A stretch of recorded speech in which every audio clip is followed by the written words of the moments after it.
Welcome to Mishnah study Masachet Shabbat Perek Giman Mishnah Aleph. Over here in this Mishnah and a lot of this Perek, we're going to speak about cooking on Shabbat. But over here, not literally cooking, but when Shabbat rolls in and you have some hot food that's left on the stove, right? And the next Mishnah will see that you had left in the oven. Are you allowed to continue, let it stay on that stovetop as Shabbat rolls in, right? If there's a flame, what if you put out the flame? Right? That's going to be the discussion of our Mishnah. Now, the main guiding principles that we're going to have to deal with as the main issues is really going to be the gezerah that we mentioned before, that we can't have any instance where someone may come to stoke the coals. If they're going to come to stoke the coals, right, underneath and that stove, that's going to be a problem. And really, the discussion is really going to surround that. So, before we even jump in, there are three, I guess, ways or items that people would cook in. There is the stove, there is the oven, and then there's this in between, what we call a kupah, right, which is a single pot stove. So if you look at if you look at the picture in the bottom right over here, you have the kira. The kira is a stove top with two that holds, has two holes on the top that holds two pots, right, that you put on top. The fire is underneath. The tanur is the oven. The oven is more of a teepee shaped, right? And the fire goes in the oven. A lot of times people would actually place the pot itself either inside, right, literally with the flame, or they would put it on top. But because it funnels to the top in this teepee shape, it becomes really, really hot. So that's the opposite extreme. So you have the kira as the stove, the tanur is the oven, and then the kupah is this single, right? This basically a single, whole stove top, which is a little hotter than a regular stove, right? Because there's not two places where the heat could rise up from. Rather, it's only one place. So those are going to be the three ways that a person can cook. And we're going to start with the kira, right? The kira is the stove top that has two places to put the pot on top. So kirashi sikwa bekash o begababa. Right? If a person had a stove that he heated up with straw or with gababa, Rambam over here translates this. Interesting, it's very different than Rashi. Rashi has two different types of straw. Rambam over here says gababa is it's manure from the fields, right? So they would heat that up, they would light that on fire, and it would also provide a fire. So it's very light and it goes out very quickly. So over here, you could place a dish on top of this stove top, meaning when? Before Shabbat rolls in, right? That would be okay, and you could leave it. The issue over here is lehashot. You're leaving it as Shabbat rolls in. Now, begefet ube'atzim, right? These, if you have, instead of lighting it with only straw or manure inside, instead you lit it with gefet, right? Gefet is the olive, the olive peels and the olive pits, right? You light those up, or actual wood. And these can last longer, and these is more of an issue that you may come to stoke the coals.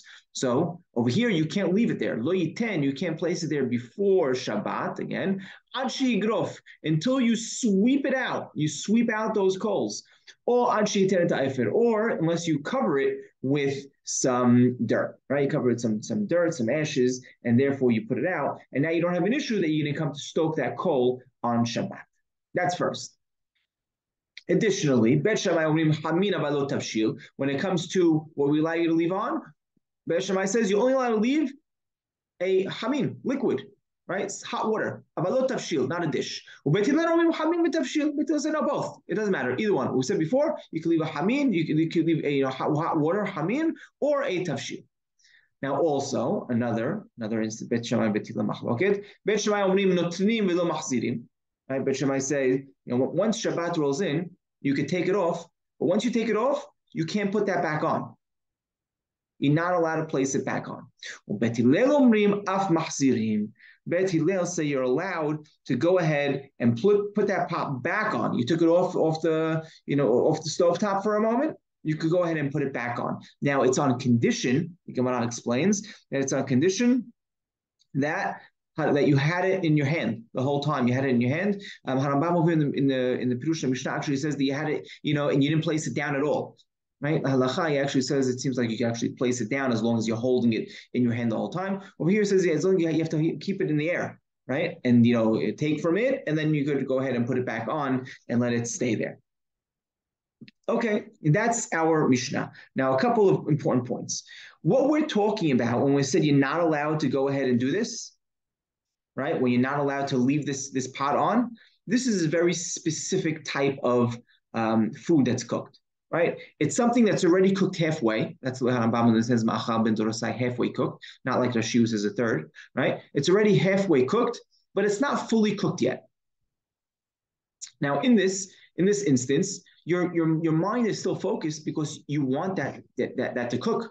So we're concerned that you may come and stoke those coals, right? That's the issue when we say you're not allowed to go ahead and leave this pot on the oven until you go ahead and cover it with you sweep it out or you cover it with ashes, right?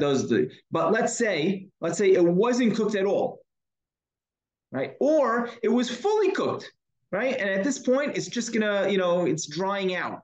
In that case, that's totally okay to leave on the stove, even if there's a flame underneath, even if there's coals underneath, because we're not worried that you're going to come stoke those coals for one of two reasons. Either you have no intention of eating this anytime soon, you're leaving this till tomorrow, so you're not going to come stoke that coal so it gets ready faster, or it's already fully cooked. So you're obviously not going to want to stoke the coal to heat it up more because then you're just going to ruin it. So in those two cases where there's no worry that you're going to come stoke those coals, it's fine to leave it on, on the fire itself. Now, that's how Rambam sets up this Mishnah. One other point is that when we say it needs to be, it's not cooked at all. Let's say you had something was cooked, right? But right before Shabbat rolls in, you go ahead and you take a raw piece of meat or a raw vegetable and you throw it into that pot. That's enough to make that whole pot considered something that's not cooked at all. And your mind's not going to be focused on it because you threw that one raw piece of meat in there, and then you don't have the issue of leaving it on, even if it's on the open flame itself. And yeah, that's how Rambam explains this Mishnah. It's an important Mishnah. It's a lot of halachot come from this, of what you're allowed to leave, on the stovetop, in the oven, right? The next Mishnah is going to speak about the oven itself. And it's just important to note all these laws and all these halachot are really stemming from these Mishnayot of how to proceed on Friday afternoon as we're heating up our food for Shabbat as it rolls in.